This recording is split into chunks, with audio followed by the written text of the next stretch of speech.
दाओ भाई अपने ड्रैगन और फिनिक्स पावर से उस कावल कॉफिन पर अटैक करने लग गए थे, पर वे उस कॉफिन की एनर्जी वेरियर की वजह से नहीं जा पा रहे। उसको मुंह से भी खून निकलने लग गया था। उनके मास्टर की आखिरी इच्छा थी, इसलिए वो गिरने के बावजूद भी लगातार वापस उठकर उस कॉफिन को खोलने की कोशिश कर रहे थे। वो उसे खोल नहीं पा रहे थे। सियाओं को भी ऐसा एहसास हो गया था कि दाओ भाई के मास्टर की तरह अगर उसके मास्टर भी उसके लिए कोई काम छोड़कर गए होते तो उसे जरूर पूरा करता।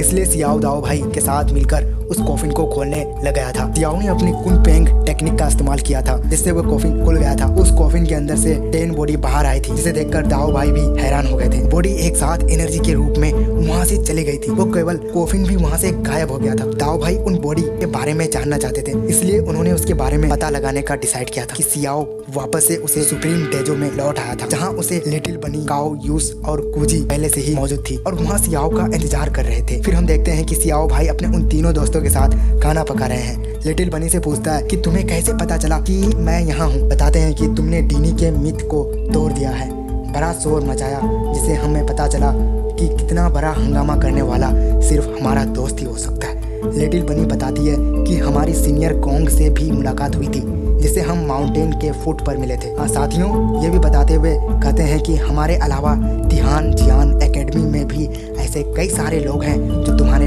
फाइटिंग स्टाइल को देखने का इंतजार कर रहे हैं। लिटिल बनी भी मांस खा रही थी। वह सियाओ को कहती है कि तियांग जियांग एकेडमी में लड़ाई का माहौल है और यहाँ हम सब हमारी वजह से नहीं था, बल्कि मॉर्टल पेल्स का वंशज की वजह से है, जिनकी पिछली बार हमारे साथ लड़ाई हुई थी। उन लोगों के यहाँ आने का मकसद कुछ अलग ही है। सियाओ कहता है कि क्या डी चोंग भी जान एकेडमी में आया है। तभी लिटिल बन्नी को मांस के टुकड़े खाने के बाद गले में दर्द होने लगता है, इसलिए शराब पीने लग जाती है। ये देखकर काओ यू सिंह परेशान हो जाता है और सोचता है कि कैसी रेबिट है जो मांस भी नहीं खा सकती। काओ सोच रहा था कि ये लिटिल बनी खाने को बहुत शौकीन है, हो सकता है इस बार भी ने बहुत ज्यादा वाइन पी ली होगी। लिटिल बनी सियाओ को बताती है कि डीच इस बार ड्यूटी सेक्ट की सेंट फ्यूरी यू चन के साथ यान जियान एकेडमी में आया है। उसे देखकर ऐसा लग रहा था कि वो तियांग जियांग एकेडमी में आया था और सोचता है कि फेरी उच जरूर अपनी दूसरी बॉडी यानी कि किंग को यहाँ लेने आई होगी, जिसके लिए वो डीचू को मदद ले रही है और अपने विश को एक्टिवेट करके तेजी से नजन एकेडमी की तरफ निकल जाती है। फिर अब हम जियान एकेडमी के मेन लेक्चर हॉल का सीन देखते हैं, जहाँ डी चंग फेरी ये चन के साथ आया हुआ था और उसके इमोर्टल फेलस की कई सारी डिसीप भी आए थे।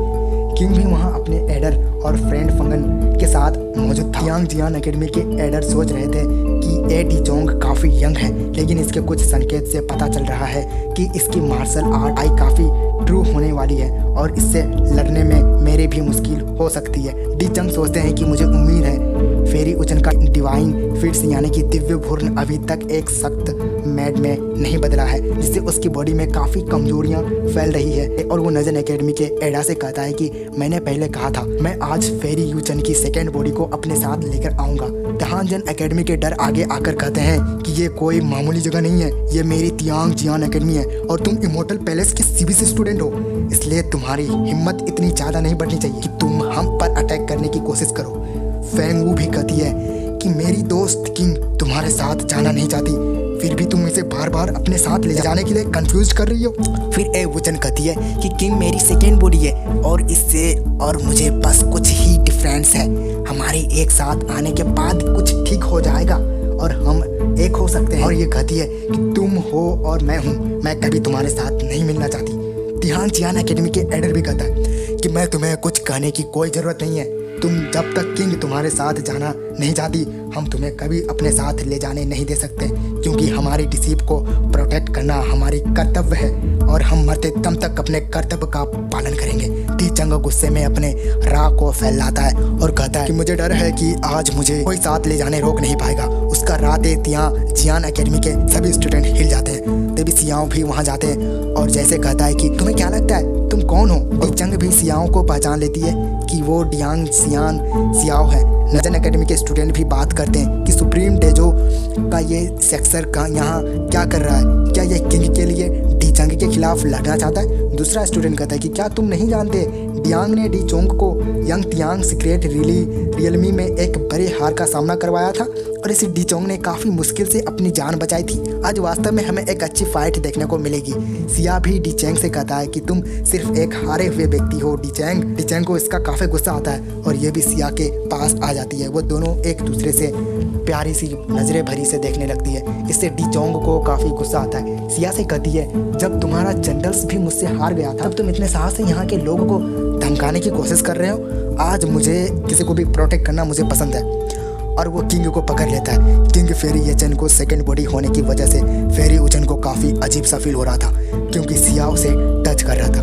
वो सोचती है कि सियाओ जानता है कि मेरी मेन बॉडी और सेकेंडरी बॉडी एक दूसरे की फीलिंग को महसूस कर सकती है जब हम दोनों करीब होते हैं। इसलिए ये मेरे सामने अपने प्यार का दिखावा कर रहा है ताकि मुझे चिढ़ा सके कि डी चंग लड़ने के लिए अपनी मल्टीपल्स शो टेक्निक को एक्टिवेट कर लेता है और सिया से कहता है कि आज मैं तुमसे अपनी शर्म का बदला लेकर आऊँगा। और सिया उन शॉट को अटैक कर देता है। सियाओ किंग को छोड़कर आगे आता है और अपने ट्रू इम्यूनिटी से एक बैरियर बना लेता है। लेकिन तभी सियाओ के आगे एक और बैरियर एक्टिवेट हो जाता है जिसे डी चोंग और सारी शॉट उस बैरियर से टकराकर खत्म हो जाती है। सियाओ ये देखकर काफ़ी हैरान हो जाते हैं। वो बैरियर तियांग जियांग एकेडमी के डर ने बनाया था। वो कहते हैं कि मार्शल आर्ट हल्क छोड़कर एकेडमी में किसी भी शोर या फिर फियर्स फाइट की अनुमति नहीं है, इसलिए तुम दोनों यहाँ नहीं लड़ सकते। अगर लड़ना है तो तुम एकेडमी के मार्शल आर्ट हॉल में जा सकते हो। और सियाओ उनकी बात समझ आती है और कहता है कि एडर, क्या मैं थोड़े समय के लिए एकेडमी के मार्शल आर्ट हॉल को उधार ले सकता हूँ? डी चोंग इससे काफ़ी गुस्सा हो जाता है और अब वो दोनों लड़ने के लिए एक एम बोर्डे में आ जाते हैं जो तियांग जियांग एकेडमी का मार्शल आर्ट होता है। सियांग और डी चैंग लड़ने के लिए आमने सामने खड़े हो जाते हैं। इमोर्टल खड़े होकर स्टूडेंट बात करते हैं कि इमोर्टल पैलेस के वंशज का इस दुनिया पर राज करना तय है, इसलिए वो कहती है कि सियाओ को आसानी से हरा देंगे। लिटिल बनी कहती है कि ऐसा कुछ नहीं होगा, सियाओ ने पहले भी उसे हराया है और वो अभी नहीं हरा सकता और हिस्ट्री रिपीट्स, वो दोबारा उसे हरा देगा। वो स्टूडेंट कहता है कि तुम बाहर से आई हुई एक लड़की हो, फिर तुम उसकी तरफदारी क्यों कर रही हो? और हमारी यंग मास्टर काफ़ी स्ट्रॉन्ग है, इसको याद रखिए। लिटिल बनी दोबारा कहती है कि चाहे कुछ भी हो जाए आज उसका बॉडी से अलग हो जाएगा। तो स्टूडेंट कहता है कि हमारी यंग मास्टर दुनिया को किसी भी हीरो से नहीं डरते, इनको पावर को कम आंक रही हो तुम्हें जल्द ही उनके सत्य का पता चलेगा, तुम्हें उसका पावर का तुम्हें अंदाज़ा नहीं। लिटिल बनी दोबारा कहती है कि उसका सर काट दिया जाएगा। तो वो दोनों स्टूडेंट काफ़ी निराश हो जाते हैं और वो सोचते हैं कि यहाँ उनकी कोई इज्जत नहीं। डी चंग सिया से कहता है कि मॉर्टल पैलेस के मेरे सीनियर ने तुम्हारे मास्टर दाओ भाई के सुप्रीम पैलेस को नष्ट कर दिया था, याद है ना, जो पहले उसके मास्टर के द्वारा बनाया गया था। आज तुम्हें मास्टर के बचे हुए कल को भी खत्म कर दूंगा। और अपने मल्टीपल्स टेक्निक को वापस एक्टिवेट कर लेता है। सिया भी लेने के लिए अपने टेक्निक को एक्टिवेट कर लेता है जिससे कई सारी मल्टीपल शॉट क्रिएट हो जाती है जिनसे वो डी चंग पर अटैक कर देता है। उन दोनों की शॉट आपस में टकराकर खत्म हो जाती है। डी चंग तेजी से सिया पर अटैक करने लगती है। सियाओ डिलीप होकर उसके हमले से बच जाता है। डी चंग ने अपने विंग्स को एक्टिवेट कर लिया था जो फिनिक्स फेदर के विंग्स थे। ये देखकर कुछ स्टूडेंट्स कहता है कि फिनिक्स फेदर विंग से काफ़ी पावरफुल है और लेजेंड के अनुसार ये टेक्निक किसी भी चीज़ को मार सकती है, इसलिए आज सियाओ जिंदा नहीं बच पाएगा। वास्तव में इमोर्टल पैलेस की पावर आता है, यानी इमोर्टल पैलेस की पावर और गहराई को नापा नहीं जा सकता। ये इमोर्टल है। सियाओ से कहता है कि तुम्हारी ये टेक्निक इतनी भी बेकार नहीं है, मैंने तुम्हें काफ़ी समय से नहीं देखा, तुमने वास्तव में इतने समय एक नई फॉरबिडन मैजिक टेक्निक सीखी है। क्या यह सब इसलिए था कि पिछली बार मैंने तुम्हें पीटकर जो लेसन पढ़ाया था उसका तुम पर गहरा असर पड़ा है और अब वो तुम्हें अपने कीन पिंग लाइटिंग विंग को एक्टिवेट कर लेता है। इसी के साथ वह एपिसोड यहीं पर खत्म